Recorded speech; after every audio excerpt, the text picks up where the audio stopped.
Many people know Sainte Marie. This place in the center of America, it was very good place to continue the church, Catholic Church, to maintain the true doctrine and the true faith and the true sacrifice of the Mass.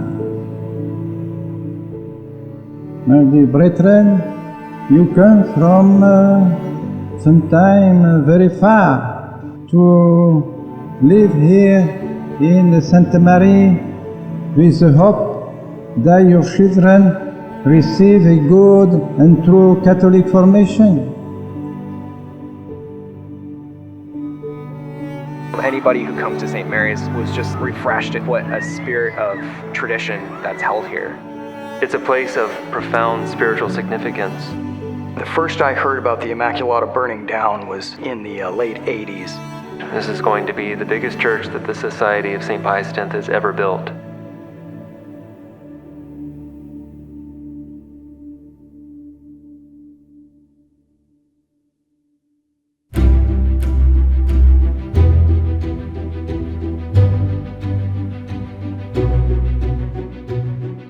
In 1978, when the Society of St. Pius X acquired St. Mary's, there were no parishioners who lived here. As the years went on, the society grew more and more people moved to St. Mary's, putting their children in the academy and attending the parish.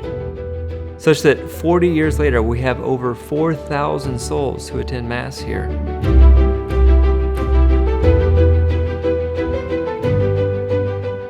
My name is Father Patrick Rutledge, and I am the rector here at St. Mary's Academy and College.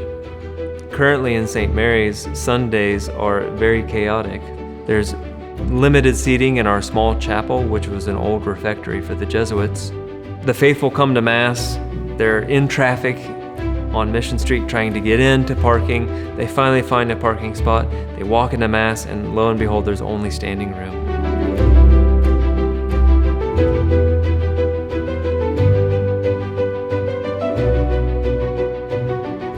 Priests come out of the sacristy to try and go give communions. They're stepping over the faithful to try to get to the sanctuary. Lines of faithful are there just simply trying to have space to pray their Mass. Just in the last year, we've even had to move one of our 6 Sunday Masses into our auditorium, just simply so that we would have enough space for the faithful to attend their Sunday Mass. St. Mary's has grown by providence, by her desire, and now it's time to build her church.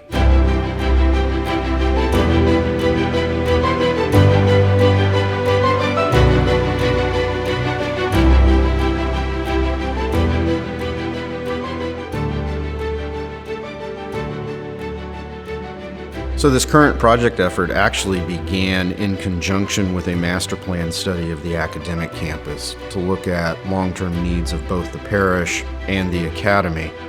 And it was quickly determined that the size of church needed to adequately serve the size of the parish community today would really squeeze the campus and impact it in negative ways. We decided to build the Immaculata, our parish church, up near our cemetery.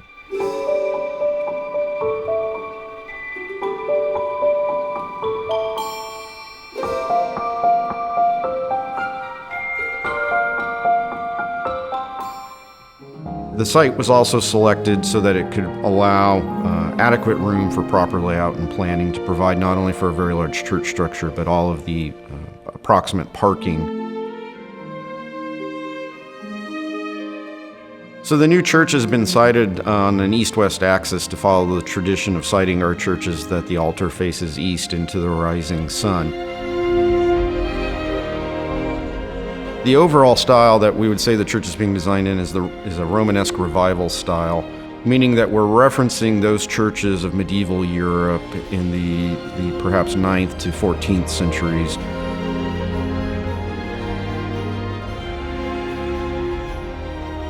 And the church is laid out in a very traditional Latin cross plan. The building itself, its key exterior features would be the twin bell towers that flank the front facade. as well as the cupola over the crossing of the Latin cross plan, which would be crowned by a statue of Our Lady. The church exterior will be of mostly masonry construction with a couple colors of brick as the main material, with an ample amount of stone accent detailing.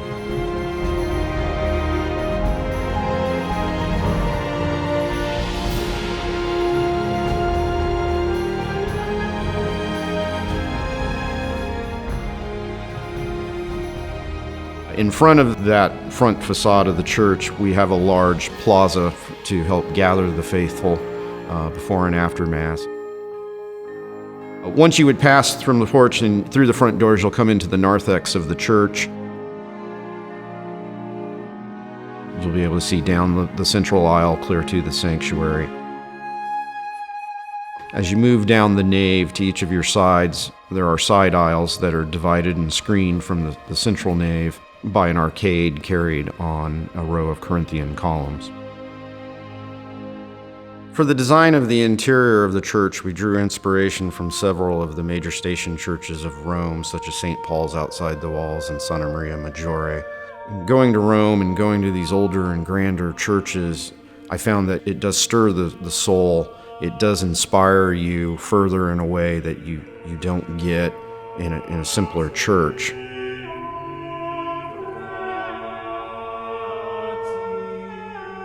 The sanctuary is surrounded by a colonnaded ambulatory, and flanking each side of the sanctuary then will be two major side chapels, one dedicated to St. Pius X and the other to the Sacred Heart.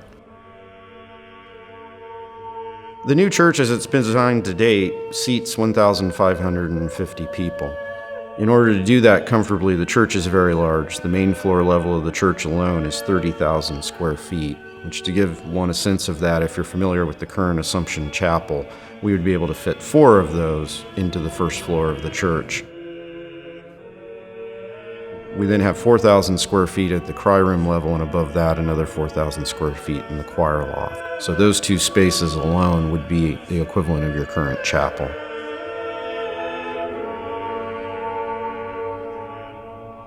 The building in its entirety on the exterior is 287 feet long, which is nearly the length of a football field. The towers rise to 108 feet in height to the crosses, and the statue of Our Lady tops out at 119 feet above the main floor level of the church. The basement, with 27,000 square feet for itself, will accommodate not only most of the restrooms required for the number of people that could be in the building, but it will allow us to immediately provide a very generous parish hall that can be used for parish activities other than Mass. Over time, with the growth of the society, with the simple fact that our communities are getting bigger, with the fact that now it is clear that this crisis will most probably last for much longer, we have to think of the souls of our faithful and especially of the souls of our children. I asked Father Wegner and the district to be heavily involved in the project to secure the stability of this project from its inception all the way to its completion. This project is much more than simply a local project or a national project. It is done as a work of the society and will survive the changes of priests that are assigned to St. Mary's. So this project is a $30 million project. That amount of $30 million is partly due to how large this project is. We're talking that it's going to seat 1,500 people. The height of it is going to be up to 12 stories high. It's a huge project. Part of that is because the need, when you start to add that many people to an edifice or to a space, you have to have it even larger. It grows almost exponentially, the needs. Over 2.5 years, I've been working with Father Wegner and Father Rutledge, Dave Height, and our entire team to try and make this project flow properly. Whether it's talking about how the parking lot works when you have 500 cars coming in and going out from one Mass time to the next, and how everyone gets onto small arterial roads, or whether the more aspirational things like the beauty and vault of the ceiling. All of these things need a tremendous amount of planning, and we've been working on it for a very long time to make those things come together so that we can now move forward into something that people are going to actually see. So with a building of this size, seemingly small or simple decisions that on a much smaller project really would be that simple, here, because of the number of times that element or that detail might occur throughout the building, those small changes, those small increases to cost can quickly begin to add up and have the potential to begin to quickly derail the project's budget. If you were building this project 100 years ago, there would be very few trades. The level of skill would be very high, but there would be very few trades. Now we have a tremendous number of systems, engineers, and technical aspects of the project that all have to come together in one place without driving the budget through the roof. The intention of a church building is the construction of a place where man can get away from what is normal, what is usual, what is casual, and where man can find something that is lasting, something that is remaining over a long period of time. A church has to be a building where the man gets a sense of eternity. For the consecration of the church, we always say these words, terribilis est locus Easter. This place is terrifying. This place is very special because it's the place where God resides. Throughout time, but especially in recent history, Our Lady has explicitly chosen places to be centers of grace, centers of devotion to her and to her Immaculate Heart. But she has also implicitly chosen places as well by her evident guidance and protection over them. To me, St. Mary's is one of these places. St. Mary's was originally a Jesuit mission, founded in 1848 to serve the Potawatomi Indians. It later grew into a men's college. From St. Mary's College came significant figures who touched American history and culture. Charles Comiskey, founder of the Chicago White Sox; Gutzon Borglum, sculptor of Mount Rushmore; Father Finn, author of the Tom Playfair series; and Lieutenant William Fitzsimmons, who was to be the first American officer to give his life in the trenches of France during World War I.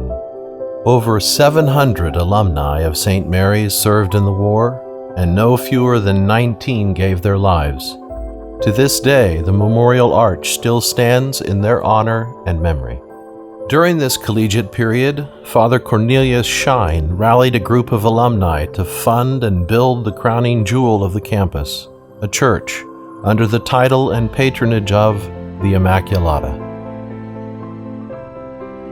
With St. Mary's now transformed into a Jesuit seminary, the Immaculata took on a priestly character, a sign of faith, a symbol of hope, and a place of sacrifice where over 1,000 priests were ordained. Meanwhile, a young priest with the same apostolic spirit was completing his missionary work in the flat plains of Africa. This priest, Father Lefebvre, was destined to look upon the work of Father Shine, but in very different circumstances. Only a few decades after the Immaculata's completion, the changes in the Church from Vatican II started to take effect. The Jesuit order decided to consolidate the once prosperous St. Mary's with the provincial headquarters in St. Louis. This left the campus in St. Mary's a ghost town, and the Immaculata completely abandoned. But it was not the last time that St. Mary's would hear the footsteps of hurrying students or the swish of priestly cassocks. For in 1978, the hand of Providence guided Father Lefebvre, now Archbishop Lefebvre, from Europe to this small Kansas town. Inspired by the Immaculata's beauty and motivated by the respect he had for such a priestly place, the Archbishop decided that St. Mary's would find new life with his priestly society of St. Pius X. During some early renovations in November of 1978, just months after the property was purchased, a devastating fire took hold at the Immaculata.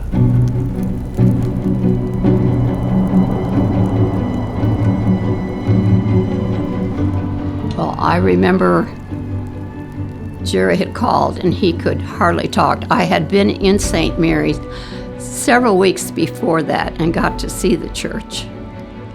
And when he called me, it was just, he just said the church burned. And he couldn't even speak. They had put so much work into it and it was just beautiful. And it was gone.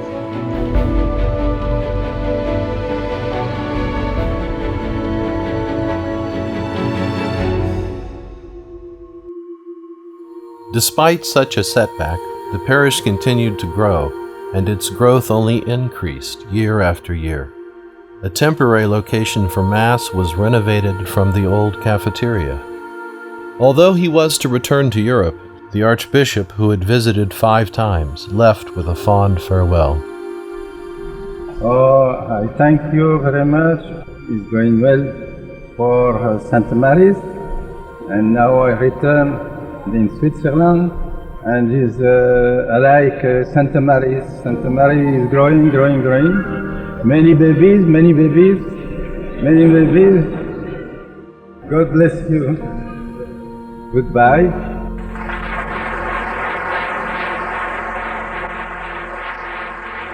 St. Mary's continued to grow. With such expansion, the growing needs for classrooms trumped the funds required to properly rebuild the church. St. Mary's started a long time ago with the Jesuits, and they were actually laying the foundation. That foundation is something that we've been able to grow with, and so looking at the different rectors that we have, they've all added their own special touches, and we can't help but continue to add our own. I come from a small parish scenario originally, so just having access to daily Mass, frequent access to the priest, the liturgy, the sacraments, it has a way of deepening your spiritual life and just life in general. Offering up the sacrifice to God. Now, It was increasingly clear that St. Mary's was becoming the centrally located Catholic hub as the Archbishop had envisioned it. The private school started with some 30 students. Now today has almost 900.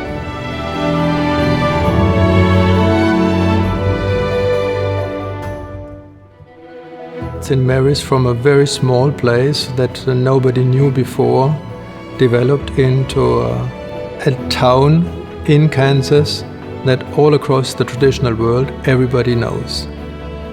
And we can say that this change from being unknown to be very well known across the world goes along with the development of tradition, where in the beginning everybody thought it's only a small group around an old archbishop and a group that will disappear as soon as the archbishop dies, has developed to a congregation of over 700 priests, which gets more and more importance across the world, which stands now for a renewal of the faith, not just here in St. Mary's, but all across the United States and across the world. The first I heard about the Immaculata burning down was in the late 80s. In the last 2.5 years, it's been particularly important to me to see this come back together and be what I think is part of a movement that's sweeping the entire Catholic world, this move towards tradition. And I think this church is going to be a key element in that. If Archbishop Lefebvre could see this work as it's beginning to unfold, he would be so happy, especially for St. Mary's in the United States, because he wanted St. Mary's to be a place of renaissance for the Catholic faith in the United States. I'm pretty sure it would be a great consolation for the Archbishop to see how his initial initiative, we can say his act of faith in St. Mary's, worked out and inspired so many people. It's a safe haven for a lot of families. A lot of people have sort of made, if you will, a certain pilgrimage to St. Mary's with their families to have a place where they can live a Catholic life. My dad, who was a convert to the faith, made a sacrifice in his career to move to St. Mary's because he realized that she truly is a microcosm of the faith. And he wanted to give his kids opportunities that he never had growing up. St. Mary's is a safe haven because it gives the crucial fundamentals of the Catholic faith all in one spot. And if you take advantage of them, you can really become the strong individual you have to be in today's world. Coming to St. Mary's, it's been amazing.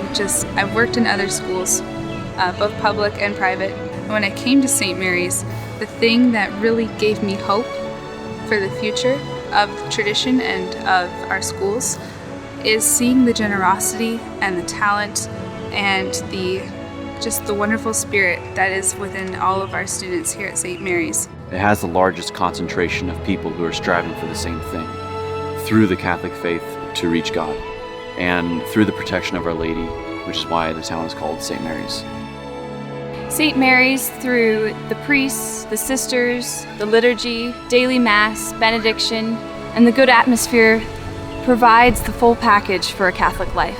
Anybody who comes to St. Mary's was just refreshed at what a spirit of tradition that's held here. As Catholics, we want to live our faith, and what better way to do that than to build the new Immaculata, which is a symbol of our faith.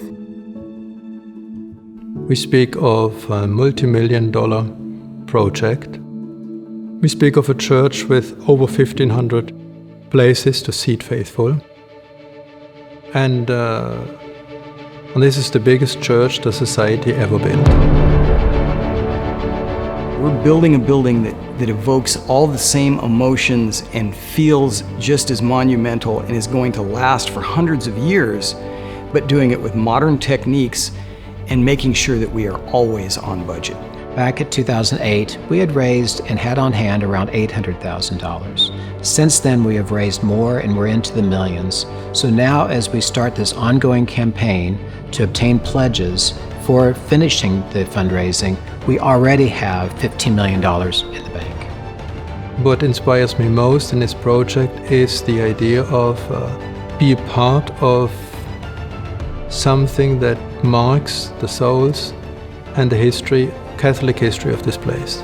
St. Mary's isn't Lourdes, it's not Fatima, but Our Lady's clearly protected this place. It was dormant for 10 years.